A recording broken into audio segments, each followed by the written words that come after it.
各位觀眾朋友，大家好。今天我們要利用自己做的黑胡椒醬，在家做一份台式鐵板牛排，並且在影片的最後會統計這樣的一份台式黑胡椒醬鐵板牛排總共花了多少錢。有興趣的朋友記得看到最後哦。話不多說，我們開始吧。首先材料的部分，請大家自行畫面截圖，準備食材咯。材料配方當中的烏斯特醋就是梅林醬，應該會是比較多人不認識的調味料。那我是在家樂福的外國調味品區找到的。那如果真的找不到或是懶得找的話，其實烏醋的部分也可以代替啊，但是就是味道會偏差一點。那牛排的部分，我用的是好市多買的牛小排，那我是買整塊原肉回來自己分切的。再來面的部分的話，我這次選用的是油面，當然你也可以用通心粉或是意大利面。至於黑胡椒醬，如果可以的話，黑胡椒最好是现打现磨，這樣子香味會更足，會更好吃。那洋蔥跟大蒜的部分的話，就切末備用就可以了。另外，我們還需要再額外調一個澱粉水，那可以用地瓜粉或是太白粉。那比例的話，大概是1大匙配100cc這樣的比例吼。那先調好。那等等要用來勾芡黑胡椒醬。首先我們來做黑胡椒醬的部分吼。那因為奶油的發煙點比較低，比較容易燒焦，所以請先用中小火把奶油放在鍋子裡面融化。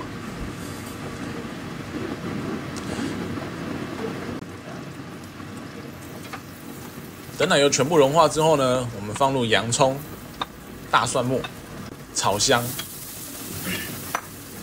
大概炒到顏色變成金黃色，聞到香味。接着我們把所有的醬料材料全部倒入鍋中。那要記得，這裡的話呢，要盡量讓所有的材料都可以接觸到鍋子加熱。那香氣要出來的重點就是在於火力。這個時候呢，我們火力要由中小火轉成中大火，借由中大的火力，然後我們把這個調味料的香氣給逼出來。讓食材它們產生梅納反應跟焦糖化，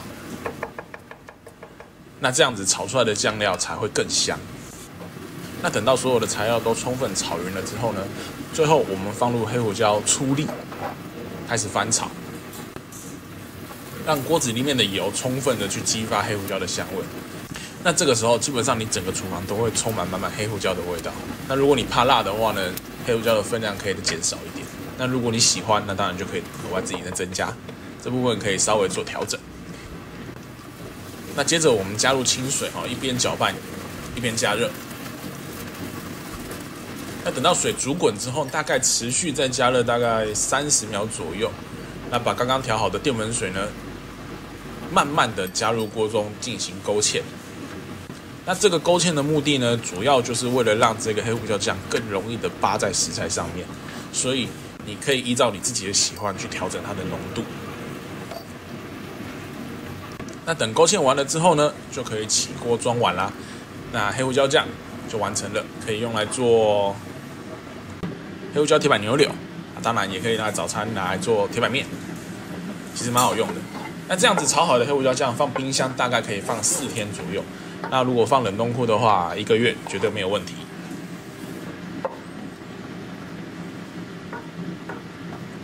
再來是麵的部分哦。那燙麵的時候呢，我們也可以準備一些自己喜歡的蔬菜，像胡蘿蔔、花椰菜之類的，可以一起燙熟等等，擺盤的時候可以用。麵的處理的部分呢，首先我們再起一鍋水，等水滾之後呢，我們把油麵丟進去，然後攪散，不要讓它粘在一起哦，攪散。等到水再次滾呢，就可以把麵撈起來，放在旁邊放涼備用。那青菜的部分也一樣哦，就是等水滾之後，把青菜放進去滾水裡面，稍微燙一下。那等到水再次滾之後呢，就可以撈起來備用。再來是牛排的部分，那為了更好的控制熟度，所以建議先把牛排從冰箱拿到室溫上面靜置大概30分鐘左右。那建議選用2.5到3公分厚的牛排，因為這個厚度的牛排是在家用平底鍋煎牛排最友善的厚度。那我們鍋子用大火加熱了之後呢，就可以把牛排放進去平底鍋裡面。那大約35到40秒左右翻面一次。那來回翻大概4次左右，就可以得到大約5分熟的牛排。那如果你想要吃7分，那就可以再多翻個2次。當然，這個要搭配牛排的厚度去調整了。那等牛排煎好了之後呢，我們把牛排從平底鍋裡面夾出來，放到盤子上面靜置。這一個步驟的目的呢，就是讓牛排外表皮的熱量可以慢慢滲透到牛排的核心裡面，然後把肉汁重新逼回去牛排內部，才不會等一切整個肉汁都跑出来。那利用牛排靜置的時間呢，我們來燒熱鐵板。那用大火加熱鐵板，等到鐵板加到夠熱了之後，先在鐵板上面淋上沙拉油。接着打上1顆8二年的雞蛋，其實可以打2顆，因為在家自己做，加蛋不用加錢。那接着我們把剛剛處理好的油麵以及蔬菜放上來，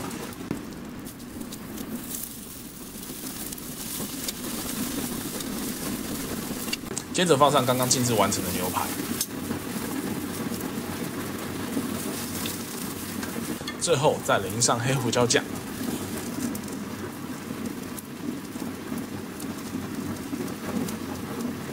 那這樣一份台式黑胡椒鐵板牛排就完成嘍。好，那這樣子的一份台式黑胡椒鐵板牛排，總花費金額呢，我分成2個部分。其第一個部分呢，就是一次性的，就是牛排啊、麵啊這些一次就吃完的。這邊的花費呢，總共是250元。那黑胡椒醬的部分呢，總共花費是41元，但是因為一次用不完，所以我不可以把所有的成本都加進去。不知道這樣子的牛排，大家會有興趣在家裡面做嗎？那如果有的話，歡迎大家分享上來。好，那如果你喜歡這樣子的影片呢，那就麻煩幫我按讚、訂閱、加分享。那我們就下次見嘍，拜拜。